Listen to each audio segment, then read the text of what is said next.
ETFs and Bitcoin have just infiltrated the advisor community in an extraordinary degree. I think the flows are just going to accelerate from here. When you have Morgan Stanley, you have Charles Schwab, you have all the RIAs, I think you're going to see many more inflow days than outflow days. It's worth noting that leading DeFi protocols are really lowly valued, right? Aave is a massive new piece of financial infrastructure. Its market cap is the same as Papa John's. That's absurd. Now that we have a better regulatory environment, we're seeing a lot of efforts to unify these lab entities with the foundation entities under one single umbrella. And this is great for token holders. Aave's fully diluted market cap is 1.5 billion. So that's basically a 10 times sales multiple for a relatively early stage kind of growth company that can be the backbone of the modern finance. I mean, you could buy the whole space for $10 billion.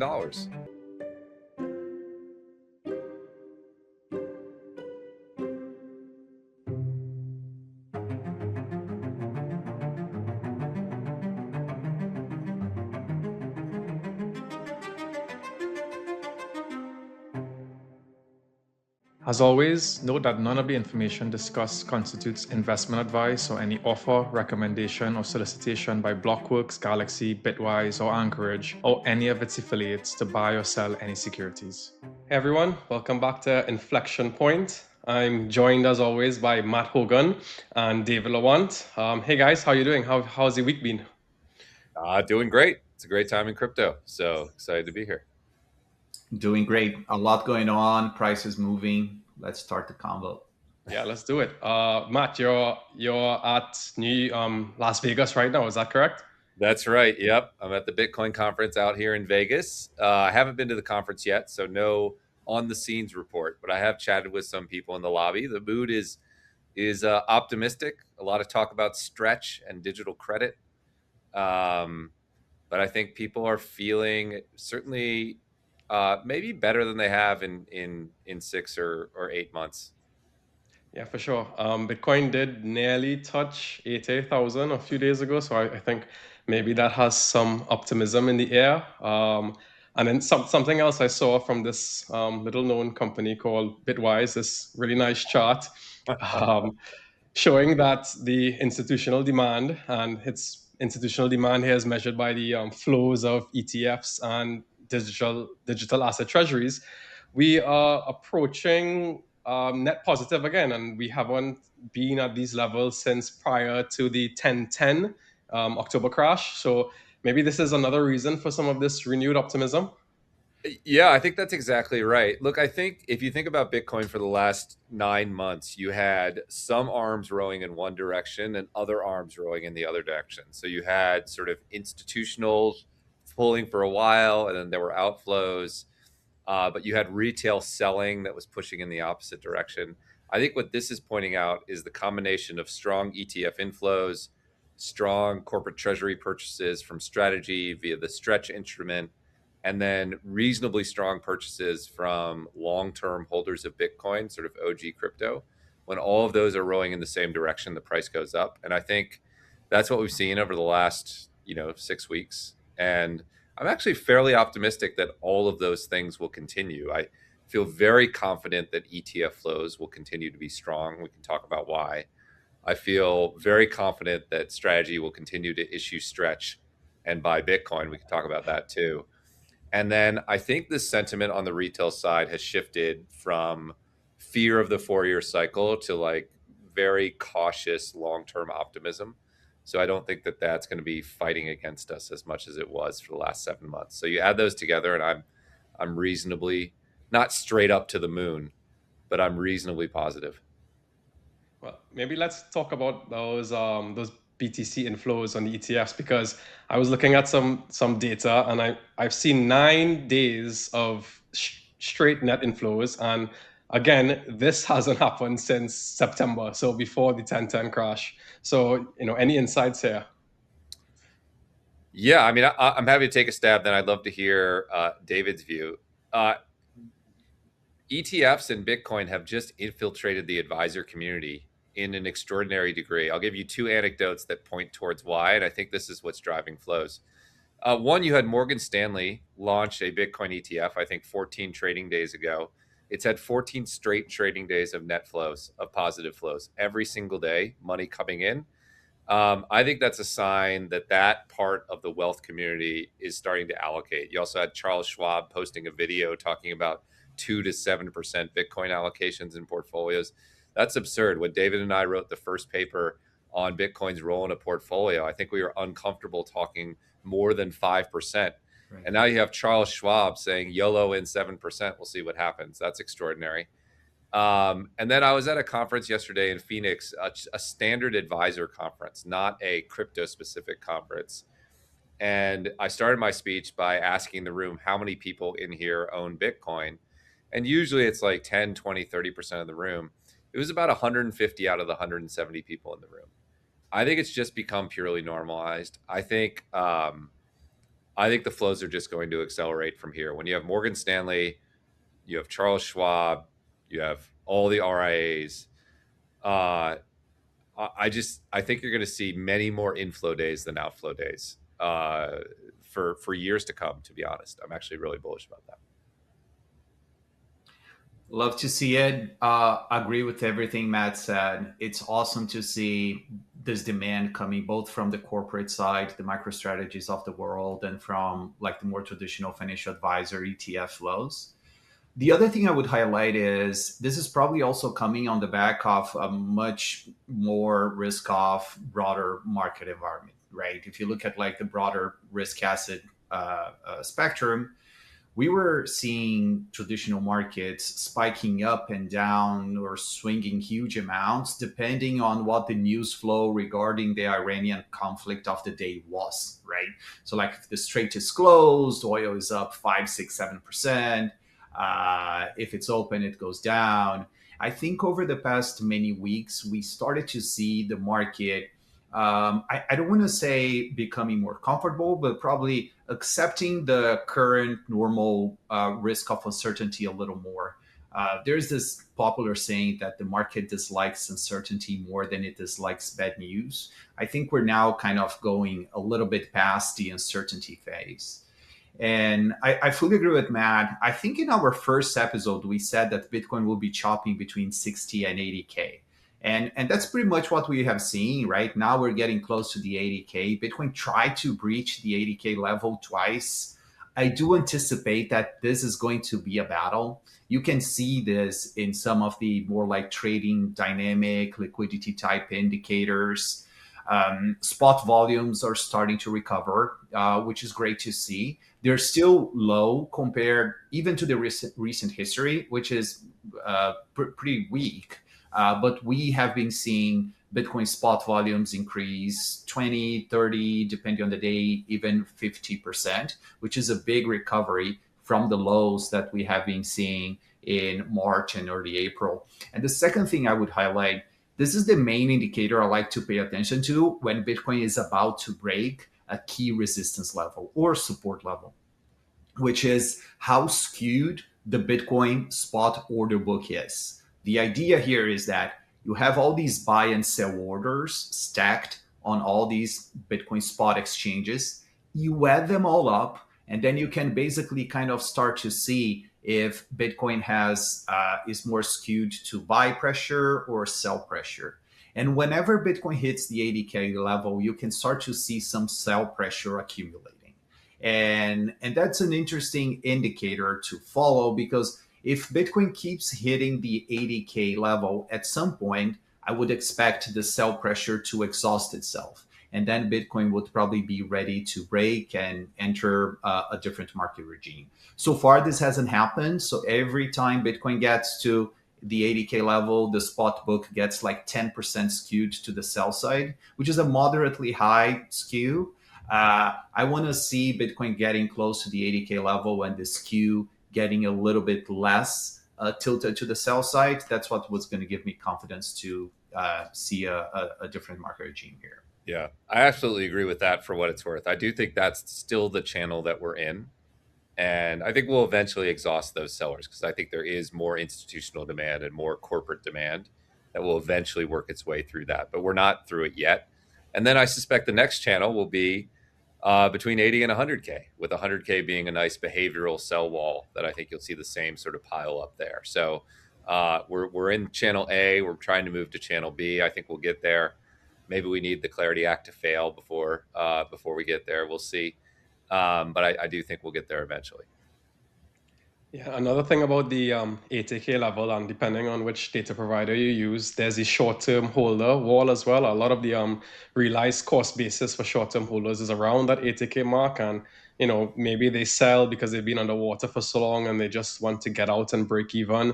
So there's psychological resistance, and maybe there's some on-chain data showing some resistance there too.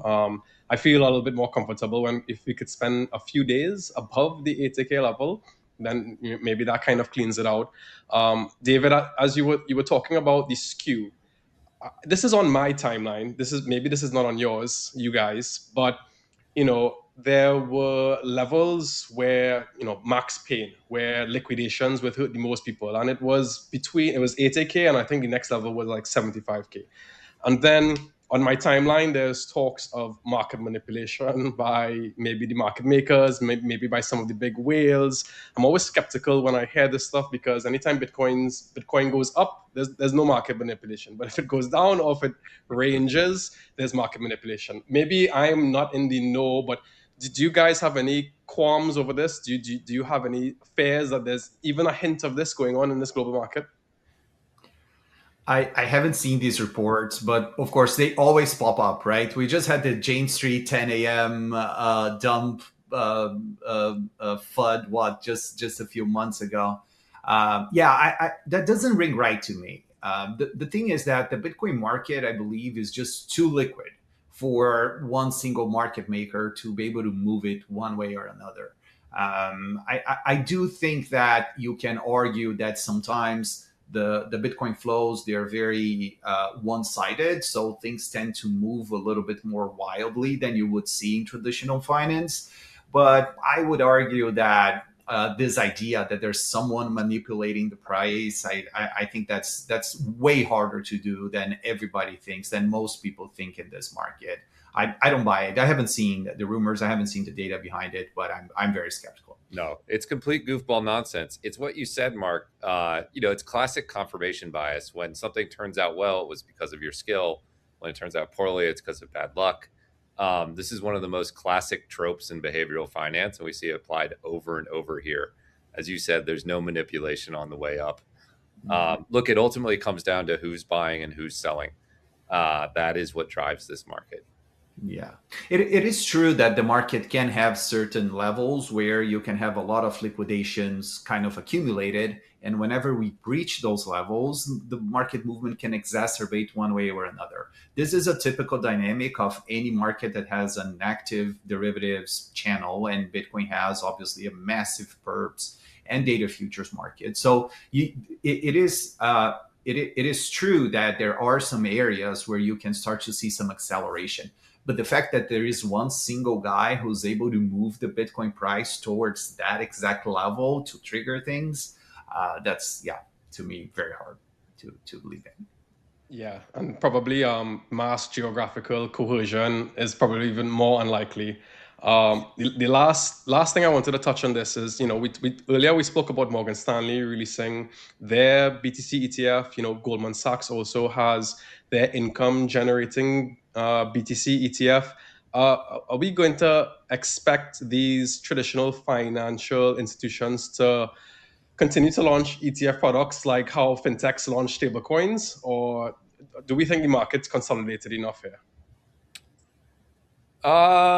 Look, I think you'll see more ETFs by firms for sure. That's what you see in the traditional ETF channel, where people don't notice, but like Charles Schwab has a crypto equity ETF, right? I mean, people just if they think they can make a market and there is billions of dollars demand coming into Bitcoin ETFs and Ethereum ETFs and Solana ETFs, they're going to stake their claim and get a piece. I do think you'll see still most of the assets and most of the volume stick with the incumbents. That's what we see everywhere else in the ETF industry. But you do see these bespoke ETFs come on board. I think that's going to be, look, Morgan Stanley is being very successful with it. It's arguably one of the more successful ETF launches this year, full stop. So if they're successful, other people are going to look at that and say, I wonder what we can do as well. But it's net good for the system. It just means more people align behind crypto with their brand, their education, and their resources. I think everyone, including actually Bitwise, even though we theoretically compete with them, should cheer it happening because it's growth in the ecosystem. I agree. Matt, do you think it makes sense that maybe these new folks who are launching the, let's say, old vintage ETFs, right? Spot Bitcoin or maybe equity, maybe a volatility premium. Do you think these guys who are coming in now, they need to bring something more to the table? I guess in this case is owning their distribution, right? Because just coming like out of the blank and just coming with an ETF is hard. But a lot of these folks they own their distribution, so it does make sense sometimes to have their own vehicle. Yeah, I mean, distribution is king. I don't think you can launch as a de novo asset manager a Bitcoin ETF and expect to get any traction if you're just new to the market with no reason for existing. But if you come with trillions of dollars of assets behind you and a high quality brand name, of course, you can carve out space. Um, and we're seeing that right now. We're going to continue to see it. But again, I want to emphasize it's just good. Like it's strictly good. It just means more education, more discussion, more normalization. We're going to wake up in a world in a year or two where most investors have some Bitcoin in their portfolio. And these are the steps that get us there. And that's going to be an incredible outcome for the space. What I love about this is it might not feel like it, but it's still very early. Even for Bitcoin, which is an asset that has as much airtime as it gets, I think it's still early. It's super early. It's super early. These things will play out over 5, 10 years. That's the kind of it's not a Bitcoin super cycle, but it's a super cycle of institutional inflows in that it's going to play out over many, many years. That's just the way this game works. Yeah, it's crazy that I agree it's super early, but it's crazy to say that about an asset that's nearly 2 decades old, approaching that number. But yeah, it has a unique background in that respect. I have a 16-year-old son. He's still pretty early too. So he has a lot of work to do. So I think it's normal. It's a Yeah, passage of time. teenage phase, still growing up. Okay, love it. So last week we spoke about the hack. I think that was the entire episode. It's been roughly a week since then, and there's been some progressions in the space. I think one of them that comes to mind is, and for viewers, if you want to find out more details about the hack, I encourage you to listen to last week's episode. But what I thought was interesting is like this kind of DeFi United Relief Fund. It's the stepping in of different private entities. Aave DAO itself is contributing, I think, about 25,000 ETH, which is I think 60% of their treasury, roughly. Mantle is putting in. Stani, the founder of Aave, is also putting in like 5,000 ETH from his own personal funds. EtherFi, Lido, and a few others. So this seems like a very wide, holistic community effort to try and make users whole and maybe help restore trust in DeFi markets a little bit. I'll stop it there for now because I have some other thoughts. But what do you guys think about what's happened in the past week and anything that I forgot to mention? Well, I'll let David go in a sec. But the one thing you didn't mention was the government stepping in to bail it out. You left them out of the equation. In the traditional finance world, that's what would have happened. You don't see banks rallying together to bail out Silicon Valley Bank. That's not what happened, right? You see the government stepping in with taxpayer funds. I think it's actually beautiful and really inspiring to see DeFi recognize the importance of Aave to the general ecosystem, the unique nature of this hack, and to step in and fill that hole because we're building a multi-trillion-dollar industry, so it's worth it. I've personally found it inspiring to watch. Is my take. I fully agree. This was one of the most exciting things to see in DeFi in a while. I mean, to Matt's point, there's no lender of last resort. There's no John Pierpont Morgan in 1907, one single person architecturing a recovery of the system. Just all these players coming, some out of their self-interest, right, Mark? Like the mental thing is a loan. The Arbitrum is kind of a freeze that they have done in the chain. A lot of them are just kind of donations. So very interesting to see these things coming out organically, kind of grassroots. And last I saw, I think they've already collected more than the shortfall. So I guess the next step now, and I think Aave released this just last night. I didn't have time to read it, but I think Aave has already is starting to lay out plans on how to restore the protocol functionality, right? We talked about this last week, how a lot of these Aave markets are frozen, they're at 100% utilization rates. So now that the resources are in, there is a path towards restoring normalcy for all these markets. It's going to be still very interesting to watch because the execution here can be very interesting. Of course, it's still going to involve Kelp DAO. It's going to involve layer zero. Aave has said, hey, they made extra precautions to make sure that the attacker is not able to like kind of inflict further damage. It's going to be done in trenches to make sure that everything is properly walled off. All the risks are taken into account. So I'm very interested in seeing how this is going to be implemented. But the sheer fact that the industry came together to rescue and make users whole, I think was one of the most awesome things I've seen in a while in DeFi. Okay, I didn't realize they've already covered the shortfall in just a week. That's crazy how quickly things move in this space. And then what's interesting with Aave is that it comes at a time where they have other issues going on. I don't want to use it with issues, but they have some governance issues with I think a few months ago there was concerns over the token holder rights, so to speak. There's the Aave, the protocol, but then there's also the Aave Labs, which is a for-profit entity that runs the front end. They run the Aave app. They partner with other institutions, and while Aave Labs helps I guess, marketing and expand the user base of Aave, the protocol, which is just the code and the software and the DAO and the token holders. There was concerns over this misalignment between the equity of the labs and the token holders from the actual protocol. And so this led to a proposal which was refined and discussed on the forums, the beauty about this space. And the proposal was for all of Labs' profits and revenue generating activities to actually now go towards the DAO and to the treasury of the Aave protocol instead. And in exchange, because Aave Labs still has bills and personnel and still needs to attract talent because they haven't recently raised hundreds of millions of dollars. They came out 8 years ago under lend, so they still want to be able to incentivize growth. And so I guess the trade-off or the compromise is that the DAO will be funding Aave with $25 million in stablecoins over a period, I think, of like 2 years, as well as some tokens to help with incentives.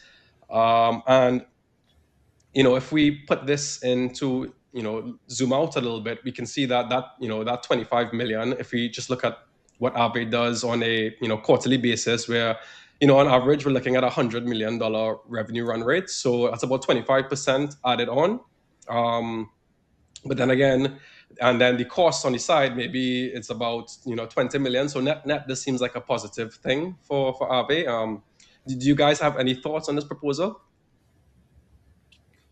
I have thoughts, not even on the proposal, but also on the bigger issue.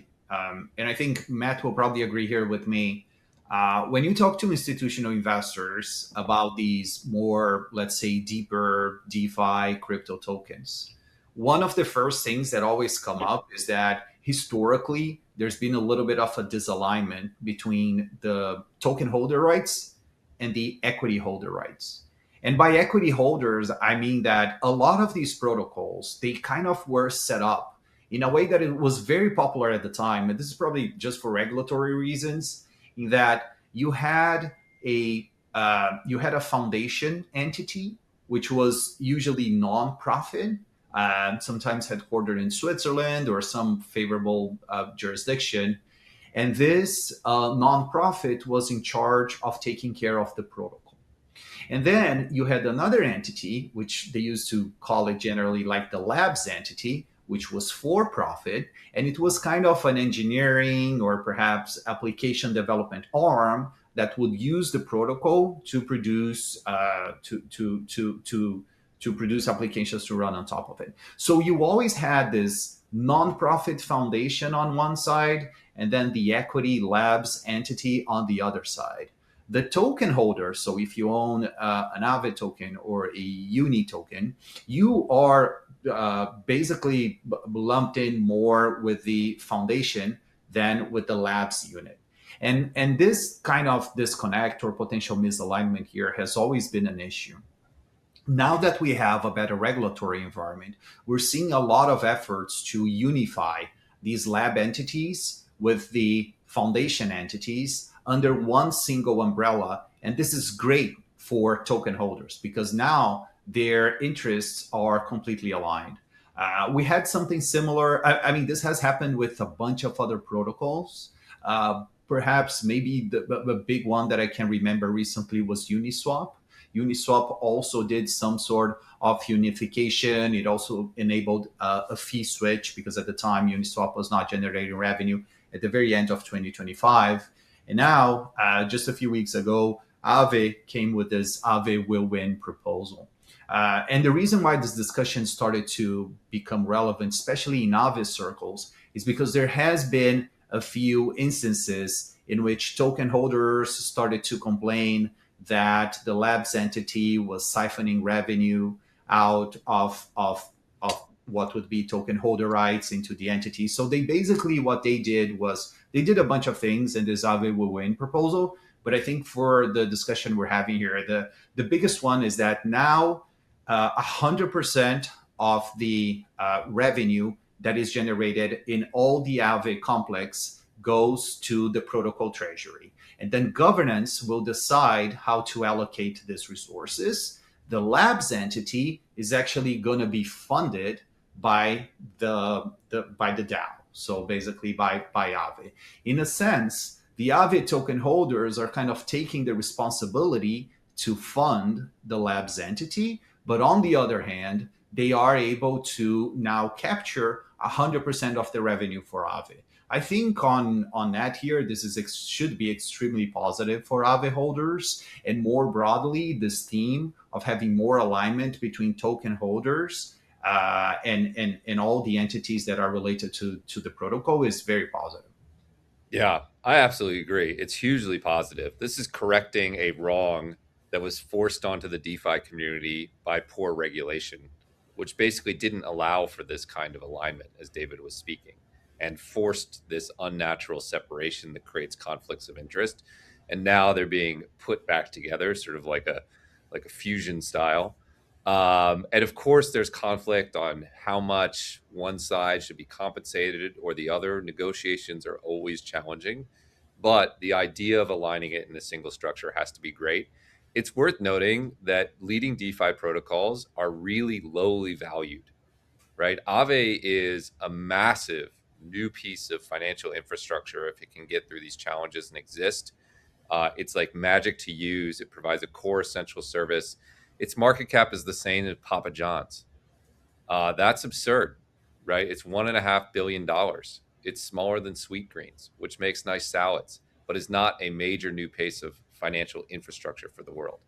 And I think the reason these market caps are so low is because of this division and the lack of ability to accrue value to the token. I think if we can fix this at Aave, at Uni, at other major DeFi protocol tokens, I think there'll be a re-rating upwards significantly higher in market capitalization. And I actually think there's going to be an opportunity for investors because there's going to be a lag between the reality of value capture and people realizing the value capture. And so again, I think broadly speaking, DeFi will re-rate upwards by a couple of factors if we can get this kind of alignment. And I think they're pretty dramatically undervalued right now versus their importance in the world. Yeah, just to attach some numbers to what Matt just said, I think Aave generated something like $150 million of revenue in 2025. Now in 2026, they were on track to meet that or probably even surpass that. Let's see how fast they will recover from the hack. But I think it's realistic to assume that they could generate a similar amount of revenue in 2026. So around 100, let's say 140, 150 million dollars. Aave's fully diluted market cap is 1.5 billion. So that's basically a 10 times sales multiple for a relatively early stage kind of growth company that can be the backbone of the modern finance or the financial system. So I agree that valuations in the DeFi space more broadly have been depressed. Of course, there's asset selection here, in which assets it's early enough that we don't have a lot of certainty on exactly which protocols are going to win.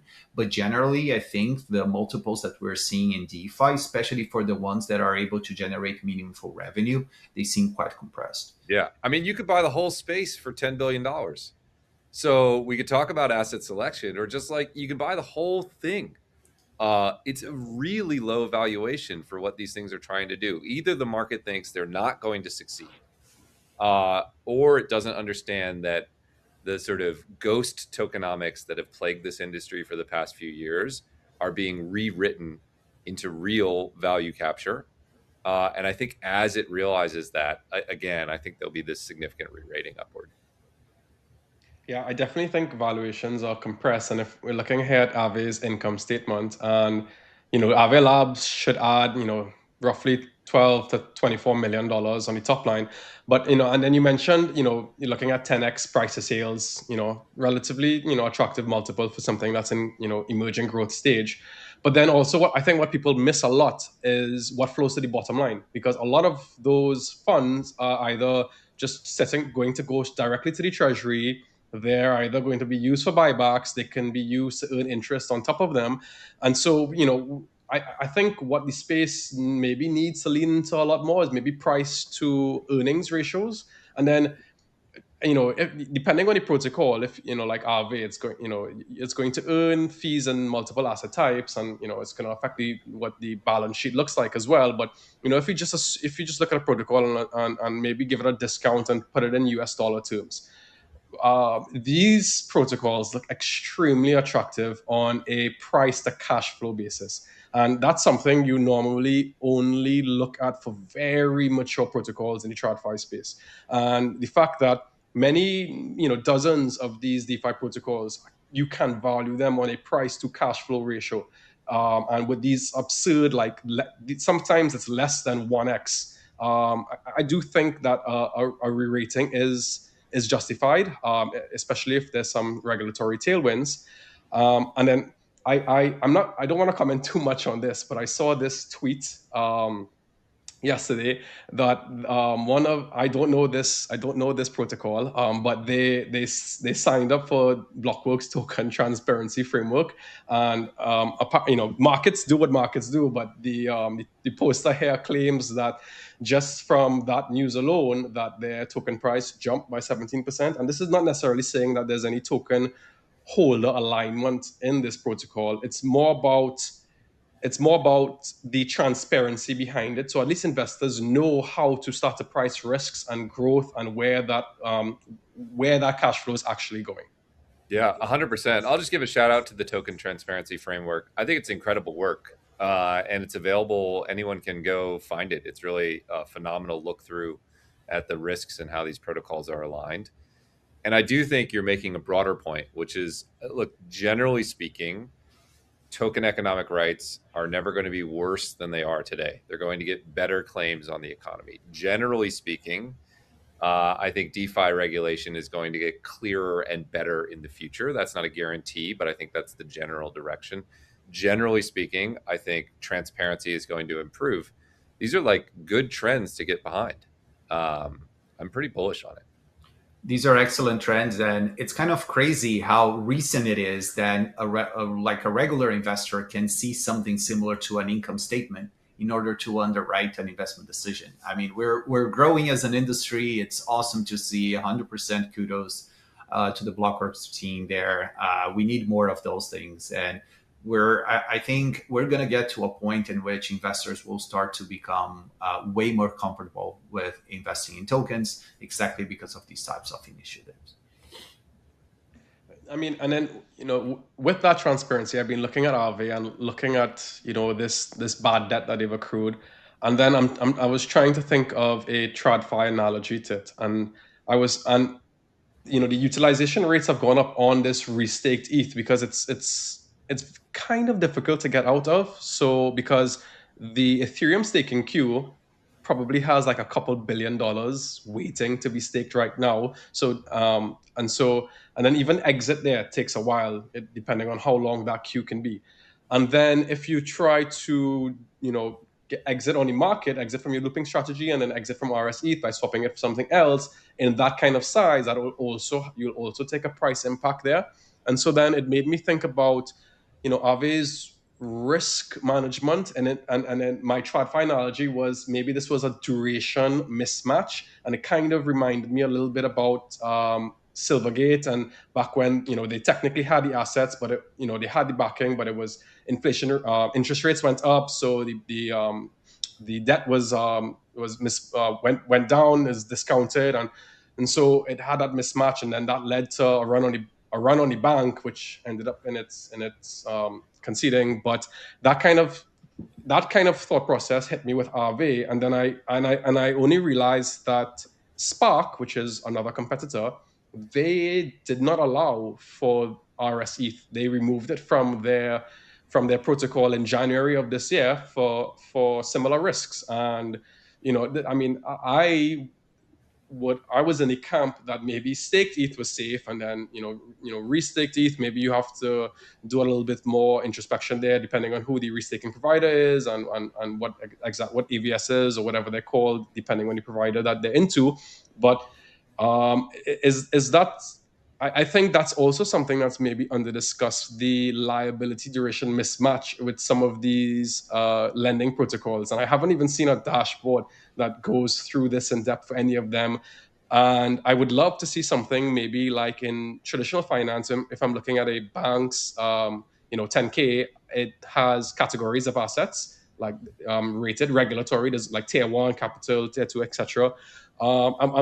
I'm wondering if maybe we need to implement some kind of lens like that for these protocols as well, especially as they start to get larger, and there any bad debt like this. I mean, this one was a hack, but maybe any other bad debt from, I don't know, volatility in macro could even have a bigger impact that maybe the private community alone is not large enough to step in for. Yeah, that's a fascinating analogy. I definitely think Aave had something similar to a run of the bank type of situation. Perhaps the other things I would highlight here is that once the RSE pool gets fully utilized, and if you own RSE, and if you want to have or change that exposure to another asset, one of the other things you can do, for example, is use your RSE as collateral and withdraw USDC or USDT. So that's how these things start to spread out a little bit towards the other pools and other pools that can be higher. I think in theory, the situation should be resolved and the market should be able to clear again if interest rates were able to float to whatever price that the market needs to clear at. The way I understand that Aave works is that there are caps. I mean, these are dynamic caps. They are set by like these governance and risk managers. But interest rates cannot go from 3 to 40% and then liquidate all the leveraged players and then let everybody get out. So like there are a few cushions here, which I think are honestly prudent. I do believe that we should have these caps and these sorts of cushions. So that's a big reason why I don't think the market was able to clear, because otherwise you would just basically liquidate a huge amount of folks for an issue that in theory was not even maybe directly their fault. I think there's a discussion to be had here on how much you want to have interest rates to fluctuate. I think it was Circle who suggested that you should just spike interest rates, liquidate all the leverage buyers, and then come back and then reset the markets to normalcy. And I think what Aave is trying to do is something that is a little bit smoother. That's my understanding of the current situation. But yeah, for sure, there's a lot to think about in this risk governance and risk curation management. We talked about the aggregated kind of liquidity format that Aave has, that Aave v4 kind of fixes, at least in a partial way. So there's a lot of big architectural questions here. Yeah, I think it's a great analogy, Mark. I mean, I generally think many of the problems that we had are problems we've seen in traditional finance. You talked about liquidity mismatch. Looping has never ended well in traditional finance either. And it didn't end well in this case too. So I do think there are a lot of lessons to be learned there. I think the system will be improved through this process. But there'll probably be additional issues in the future. I know we wanted to talk about prop AMMs. Maybe, David, maybe you can give a background on what prop AMMs are. Well, I can have a high level one for us just to start a conversation, and maybe we can even start one step behind. One of the big innovations in DeFi was this concept of the automated market maker. It started, I think, in 2018 with Bancor and Uniswap. These were some of the earliest folks who started to use this idea. And the idea is to basically introduce something that is an alternative to the central limit order books that we're used to seeing, for example, a centralized exchange. So this automated market maker, they use these constant product functions, which basically regulates the amount of the amount of assets that are sitting on a pool at any point in time, and it kind of automatically adjusts how much is in a trading pool. Let's say if you want to swap ETH for wrapped ETH or ETH for a stable coin, right? So you have these kind of pools that have these inventory of assets, and then this function kind of regulates this in a way that these things are always set in place. This is how a lot of the earlier DEXs worked. And this is a great model, especially for assets that are not very liquid, because it allows you to, it's particularly efficient in price discovery for less liquid assets. The thing, however, is that this traditional automated market making model has a few drawbacks. And the biggest drawback it has is that if you are someone who is providing liquidity to these decentralized exchanges that work on automated market making scheme, you tend to incur in a lot of slippage. Basically, you are kind of being adverse selected and you end up actually kind of losing money. You can compensate that in some other ways with protocol fees and things like that. But this is a tough flow. This is a type of flow that if you're providing liquidity, you're constantly at a disadvantage. There is the benefit that it's very transparent and it's very open and everybody can use, and you can pull all these people to kind of participate in this market making kind of mechanism. Over the years, we started to see basically things evolve, I would say, from here in two ways. The first one was things like Hyperliquid, and Hyperliquid just adopted a central limit order book on chain. So basically, Hyperliquid went to the, let's say, traditional model that you can see in a centralized exchange, but they were able to produce a blockchain that is very performant. So you can produce this, you can reproduce this centralized order book on chain. The other way that has been emerging, I would say for the past year or so, correct me if I'm wrong here, Mark, but over the past year, we started to see the model of the prop AMMs. And these prop AMMs, they are slightly different in the sense that you are not dealing with this public permissionless pool of liquidity providers that anyone can join. So it's basically something that is a lot more a closed architecture. Actually, consumers don't even see these prop AMMs because they are not a consumer facing piece of the technology. They're basically just attached to the liquidity aggregators. But because they're closed, because they're dynamics, and because they are professional market makers, they can quote you much more efficiently. So some folks see this as a very interesting alternative. It's kind of a new model of automated market making. It's more, let's say, closed in the sense that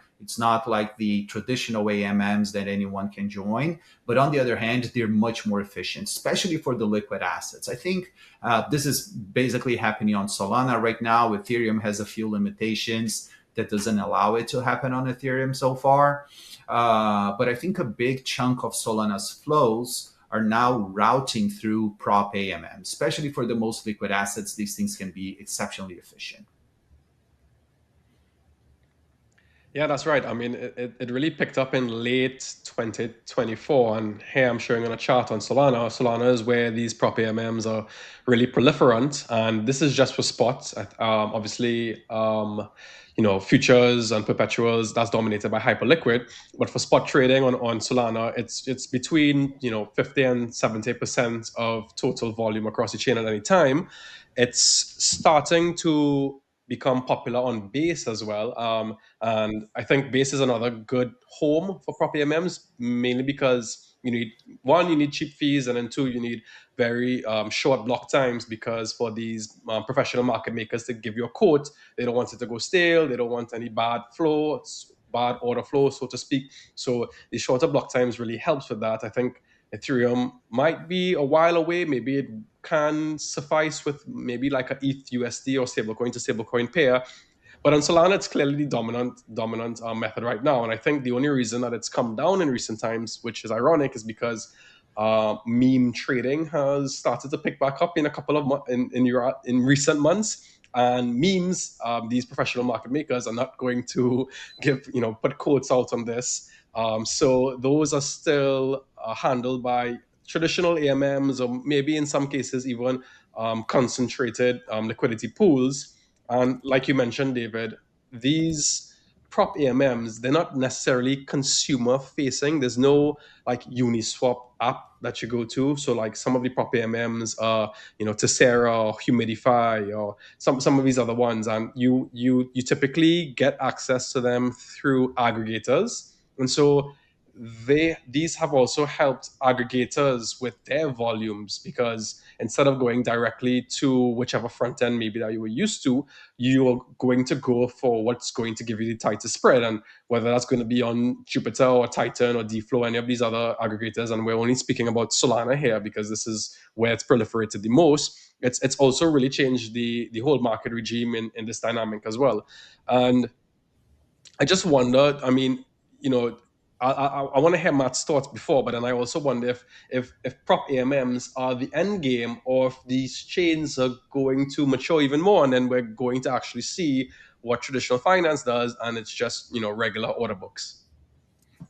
Oh, that's an interesting question. I'd love to know what David thinks about that. To the extent that you can run a traditional order book efficiently on chain, I think is an interesting question for Laurent. Yeah, 100%. I think we'll get there. My perception is that, well, Hyperliquid does that already, right? One of the reasons why Hyperliquid has such good UX and why it's given like even big exchanges like Binance a run for their money is that they are able to replicate this CLOB, the central limited order book architecture on chain.